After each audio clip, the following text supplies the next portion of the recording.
স্বামী বিবেকানন্দের কিছু বাণী আজ আমি আপনাদের সামনে তুলে ধরার চেষ্টা করছি।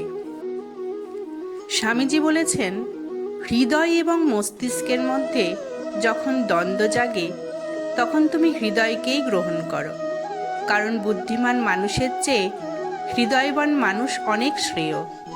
বুদ্ধিমান বুদ্ধি দিয়ে ভালোও করতে পারে, আবার খারাপও করতে পারে, কিন্তু হৃদয়বান কেবল ভালোই করবে।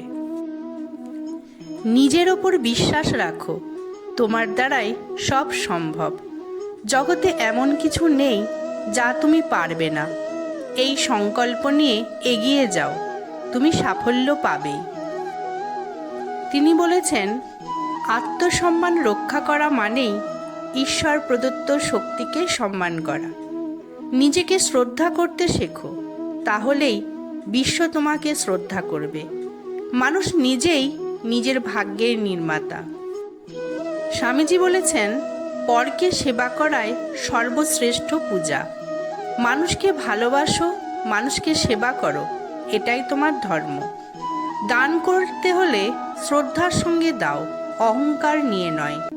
সেবা করো নিঃস্বার্থভাবে, দান করো যথাযথভাবে। আমার ভিডিওটি আপনাদের ভালো লাগলে অবশ্যই একটি কমেন্ট করে জানাবেন। ধন্যবাদ।